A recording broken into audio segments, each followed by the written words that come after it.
안녕하세요. 월세고스TV의 최영식입니다. 네, 오늘 알려주실 내용은 무엇인가요? 네, 그동안 저희가 투자 관련해서 월세 받는 부동산 중에 그래도 가장 안정적이고 많은 분들이 선택하는 게 오피스텔입니다.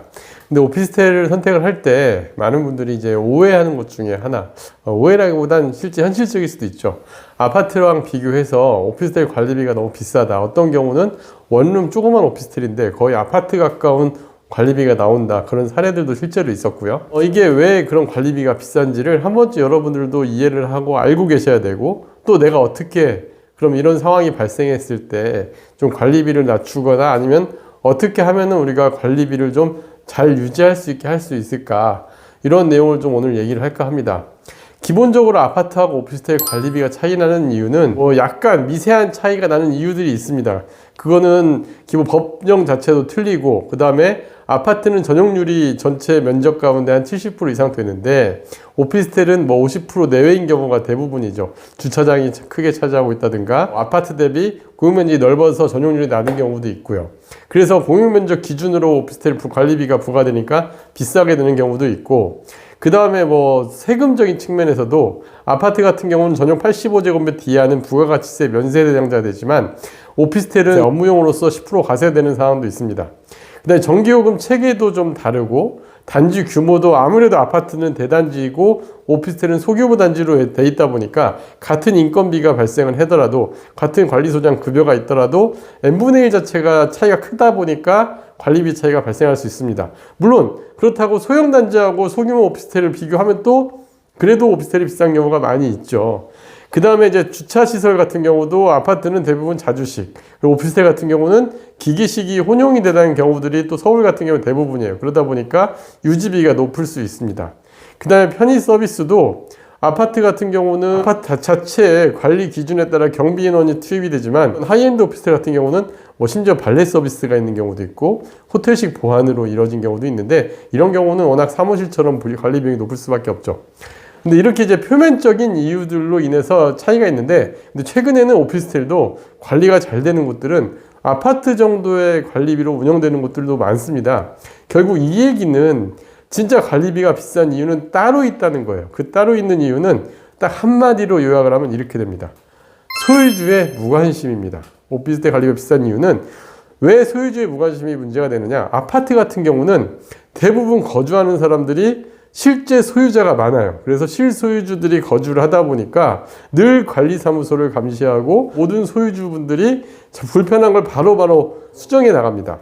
하지만 오피스텔은 수익형 부동산의 대표적인 예로서 대부분 90% 이상이 임차인으로 들어와 있어요. 그리고 소유주들은 외부에 있다 보니까 관심을 가질 수가 없고, 심지어 어떤 곳은 관리단도 구성이 안 된 상태에서 관리회사 마음대로 이 관리비를 운영하다 보니까 비싼 경우들이 많습니다. 한번 그 대표적인 예를 오늘 사례로 한번 들어볼게요. 제가 서울 대학가 인근의 오피스텔과 실제 주거용 오피스텔을 비교를 한번 해봤습니다. 서울 대학가 인근 600실 오피스텔은 상가는 별도로 구성이 되어 있고요. 서울 구로구에 있는 오피스텔은 주거용 오피스텔인데 1, 2층이 상가로 구성된 곳입니다. 실제적인 면적 차이는 크지 않아요. 그런데 총 인건비가 서울 대학가 인근은 4,900만 원 정도가 나왔고, 그리고 구로구 오피스텔은 1,370만 원 정도가 격리와 시설 관리 인원 해가지고 4인 정도 인건비에다가 청소비와 경비를 용역으로 돌린, 이거는 관리가 잘 된 오피스텔입니다. 그랬을 때 총 2,598만 원 정도 비용이 나와요. 유사한 면적인데 인건비가 무려 2,400만 원 정도 차이가 나는 겁니다. 그리고 인당 평균으로 보더라도, 물론 인원이 좀 더 많아서 그럴 수 있다. 그래서 관리소장 격리시설 미화 해가지고 인당 평균 490만 원 정도의 급여가 나가는데, 반대로 관리가 잘 된 곳은 340만 원 정도, 340만 원 정도면 일반 아파트 정도의 인당 평균 인건비라고 보시면 돼요. 자, 그렇게 되다 보니까 호실당 일반 관리비, 그러니까 우리가 전용 면적 사용하는 전기료, 수도료 이런 거 다 빼고 실제 대학가 인근의 94.7제곱미터, 그러니까 투룸 정도 오피스텔이죠. 전용 한 13평 정도 되는 오피스텔입니다.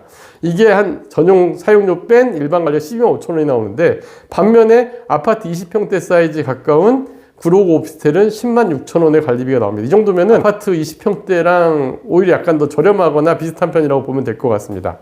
그러니까 이렇게 관리 체계가 잘 갖춰지고 또 관리단이 잘 구성이 되면 이렇게 좀 저렴해질 수가 있거든요. 반면에 제가 이걸 서울시 평균으로 지금 서울 대학가 인근의 오피스텔들이 관리비 부과액이 높은 경우들이 많아요. 그럼 여러분들이 만약에 대학가 인근의 관리비가 높게 형성돼 있다 한다면은 이 정도는 알면 좋을 것 같습니다. 대부분 관리비에서 차이가 많이 나는 경우는 대부분 인건비에서 차이가 많이 벌어져요.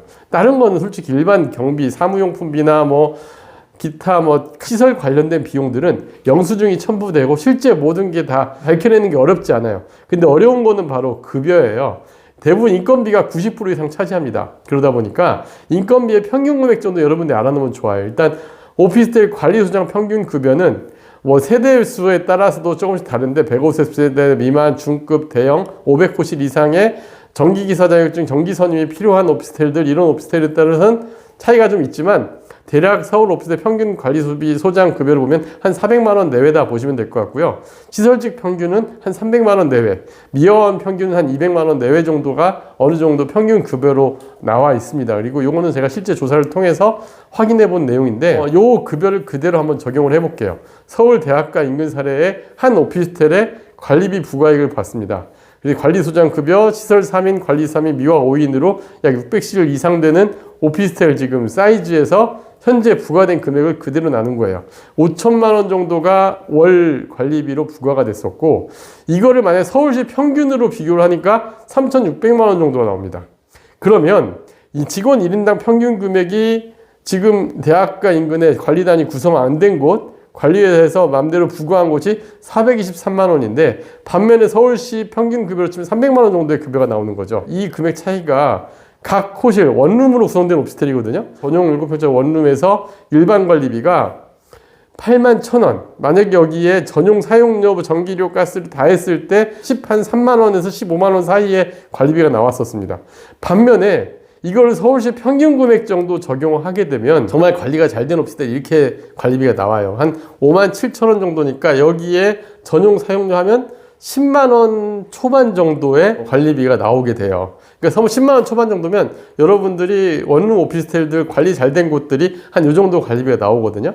결국 뭐냐면 관리단이 구성이 되고 관리인이 제대로 된 분들이 선임이 되고 여기 소유주들이 제대로 감시 체계를 갖추고 관리사무소를 규제를 한다면 저렇게 관리비가 높게 부과될 이유가 없습니다. 그래서 여러분들한테 꼭 오피스텔 투자자분들, 그 다음에 오피스텔 소유하신 분들에게 말씀드리고 싶은 건 여러분들의 관심이 여러분들의 오피스텔의 관리비를 정상화시킬 수가 있습니다.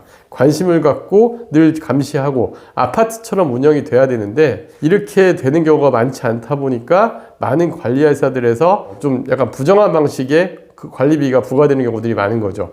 여러분들도 많은 관심 갖고 오피스텔 투자자라면 관리비 고지서 꼭 자세히 살펴보시고 오늘 제가 드린 서울시 평균과 어느 정도 차이가 나는지 비교를 하면서 꼭 감시를 하고 관심 갖고 만약에 문제가 있다 한다면 관리단에도 참여해서 꼭 이런 문제를 바로 잡아가야 여러분들이 소유한 오피스텔의 건물을 살릴 수 있는 방법이 될 것입니다.